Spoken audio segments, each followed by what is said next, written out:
नजर आ रही है। लक्ष्मण सिंह ने अपनी ही पार्टी पर निशाना साधा है, तो सियासत तेज होती नजर आ रही है। उपचुनावों के पहले लक्ष्मण सिंह ने पार्टी पर निशाना साधते हुए कहा कि कांग्रेस की विचारधारा कहां लुप्त हो गई है। इसको लेकर लगातार अब सियासत तेज हो गई है। चुनाव में हमें दुष्ट तांत्रिक बाबाओं की मदद लेनी पड़ रही है। पहले भी पार्टी को चिता चुके हैं विधायक लक्ष्मण सिंह।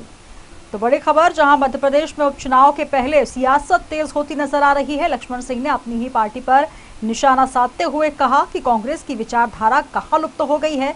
इशारों ही इशारों में कंप्यूटर बाबा और मिर्ची बाबा पर भी तंज कसा।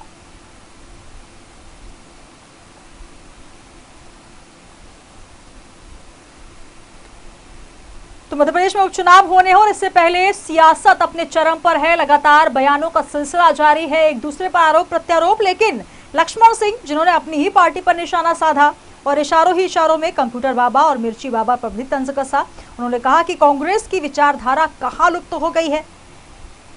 पहले भी पार्टी को चेता चुके हैं विधायक लक्ष्मण सिंह और एक बार फिर चुनाव में उन्होंने कहा है कि हमें दुष्ट तांत्रिक और बाबाओं की मदद लेनी पड़ रही है। कांग्रेस की विचारधारा कहां लुप्त हो गई। आप देख सकते हैं ये मैसेज, जिसके माध्यम से उन्होंने अपनी ही पार्टी पर निशाना साधा।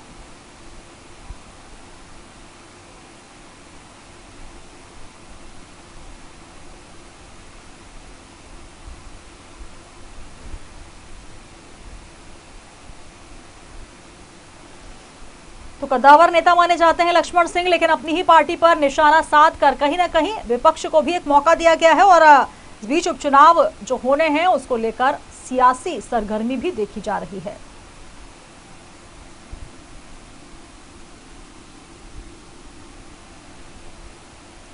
तो मध्य प्रदेश में उपचुनावों को लेकर अटकलें तेज हैं, लेकिन उससे ज्यादा सियासत भी तेज नजर आ रही है। लक्ष्मण सिंह ने अपनी पार्टी पर निशाना साधते हुए कहा है कि कांग्रेस की विचारधारा कहां लुप्त हो गई है। चुनाव में हमें दुष्ट तांत्रिक बाबाओं की मदद लेनी पड़ रही है। पहले भी पार्टी को इस तरीके से मैसेज देकर और अपने बयानों से चेताने का काम लक्ष्मण सिंह करते आए हैं और इस बार फिर मध्य प्रदेश उपचुनाव के पहले उन्होंने ये बयान दिया है, ये मैसेज किया है, जिसके माध्यम से अब सियासत भी तेज होती नजर आ रही है। उन्होंने लिखा है कि कांग्रेस की विचारधारा कहां लुप्त हो गई है। चुनाव में हमें दुष्ट तांत्रिक बाबाओं की मदद लेनी पड़ रही है।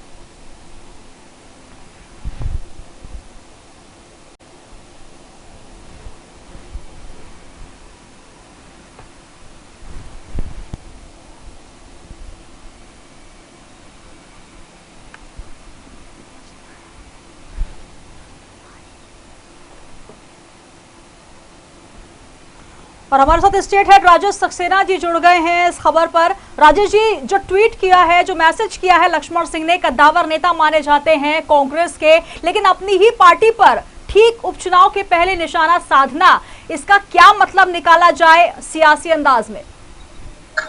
देखिए, चिंता लक्ष्मण सिंह एक ऐसे नेता है कांग्रेस के, वो लगातार बीच बीच में अपनी ही पार्टी को आईना दिखाते रहे जी। जब कमलनाथ सरकार या कांग्रेस सरकार सत्ता में आई, तमाम सारे मंत्री बने, 28 मंत्रियों को शपथ दिलाई गई, लेकिन लक्ष्मण सिंह का नाम उसमें नहीं था।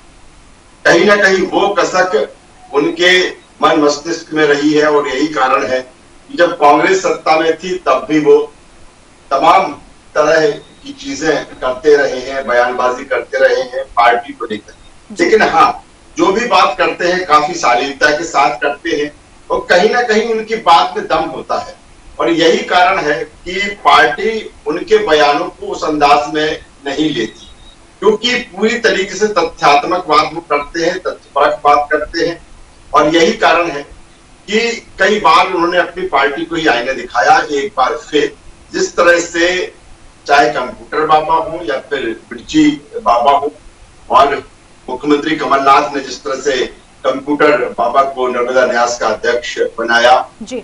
उस समय तमाम तरह विवादों में रहे। जब तत्कालीन खनिज मंत्री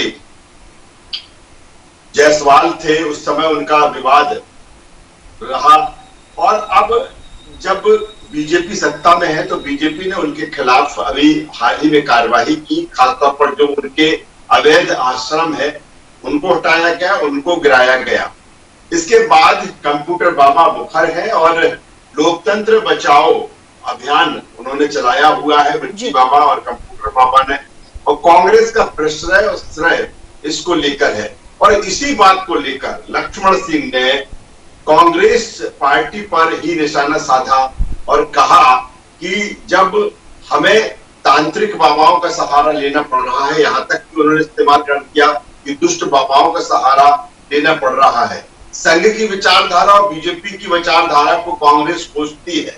उन्होंने कहा हम भी कोसते हैं, लेकिन ये क्या है, कांग्रेस की आइडियोलॉजी कहाँ चली गई, कांग्रेस की विचारधारा कहाँ चली गई? क्या कांग्रेस के पास इस तरह के अब लीडर नहीं है कि वो लोकतंत्र बचाने की बात करें, वो प्रजातंत्र बचाने की बात करें, कि हमें कंप्यूटर बाबा जैसे लोगों का सहारा लेना पड़े, तांत्रिकों का सहारा लेना पड़े?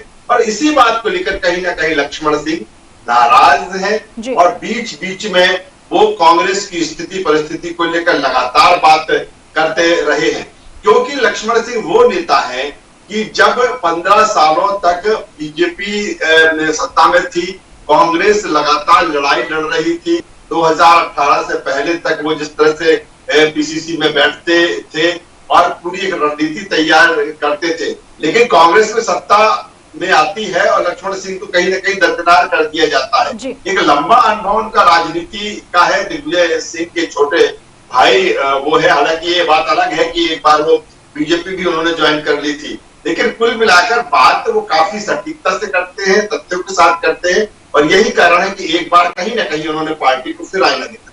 बिल्कुल राजू जी, आईना दिखाने का काम जरूर किया है लक्ष्मण सिंह ने, लेकिन कहीं ना कहीं इस मैसेज का, इस अंदाज का और इस अंदाजे बयां का फायदा विपक्ष को होता भी नजर आ रहा है, क्योंकि मध्य प्रदेश में उपचुनाव बेहद नजदीक है और जिस तरीके से जनाधार खिसकता हुआ कांग्रेस का नजर आ रहा है, तमाम जो कद्दावर नेता हैं वो धीरे धीरे बीजेपी का रुख कर रहे हैं। यूं भी कहा जा रहा है सियासी हलकों में कि कुछ और लोगों के कॉन्टैक्ट्स भी हैं। तो कहीं ना कहीं अब ये उपचुनाव को लेकर जो विपक्षी पार्टी है उसको एक नया मौका देने की बात हो रही है, या फिर ये कहा जा सकता है कि लगातार जो बीजेपी कह रही है कि अब कांग्रेस का जहाज जो है डूबता नजर आ रहा है, एक और मौका अब विपक्ष को?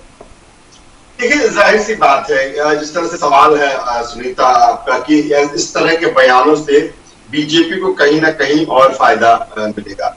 जाहिर सी बात है, जिस तरह से इस समय कांग्रेस में चला चली की मेरा है, वो तमाम जो विधायक एक एक करके, एक तो पहले बल्क में 22 विधायक कांग्रेस के बीजेपी में शामिल हो गए, अधिकांश उसमें मंत्री बन चुके हैं।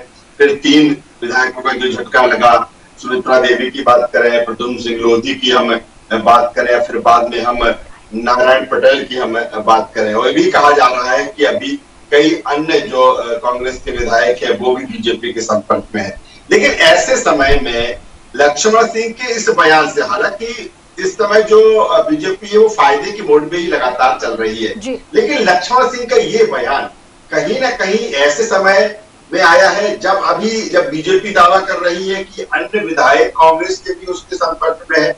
ऐसे में जो कांग्रेस के विधायक अब अपना माइंड सेट कर रहे होंगे या कर चुके होंगे बीजेपी पे जाने के लिए, तो इस बयान से कहीं ना कहीं उनको बल मिलेगा, या फिर अन्य जो नेता हैं, विधायक हैं कांग्रेस के, उनको लगेगा कि इस तरह की परिस्थितियां इस समय कांग्रेस में लगातार बढ़ रही हैं। लक्ष्मण जी जैसे वरिष्ठ कद्दावर नेता इस तरह के बातें कर रहे हैं, लेकिन संगठन इस दिशा में ध्यान नहीं दे रहा है, और यही कारण है कि इस बयान के मायने इसी दृष्टि से देखा जाना चाहिए। क्योंकि जिस तरह से आपने भी जिक्र किया कि चुनाव की बेला है, 27 स्थानों पर उपचुनाव होना है, विधानसभा के 27 में होना है, या फिर ये फेरहिस्ट कितनी और लंबी बढ़ती है, जिस तरह से बीजेपी कह रही है कि अन्य विधायक भी उनके संपर्क में है। तो कुल मिलाकर यही है कि लक्ष्मण सिंह का बयान ऐसे समय में आना कहीं ना कहीं कांग्रेस के लिए जरूर नुकसान दे सकता है।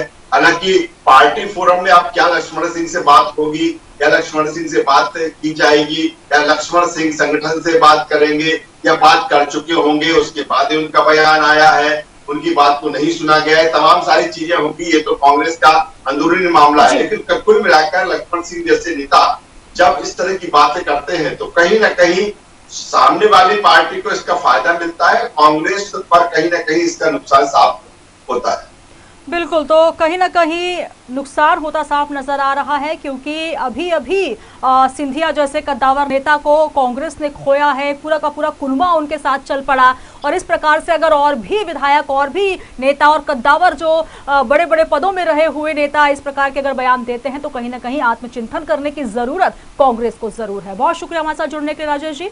तो लक्ष्मण सिंह का ये मैसेज कहीं ना कहीं आईना दिखाता हुआ नजर आ रहा है कि आखिर कहाँ गई कांग्रेस की विचारधारा, और जिस प्रकार से तंज किया है बाबाओं पर, चाहे वो बाबा मिर्ची बाबा हो या कंप्यूटर बाबा।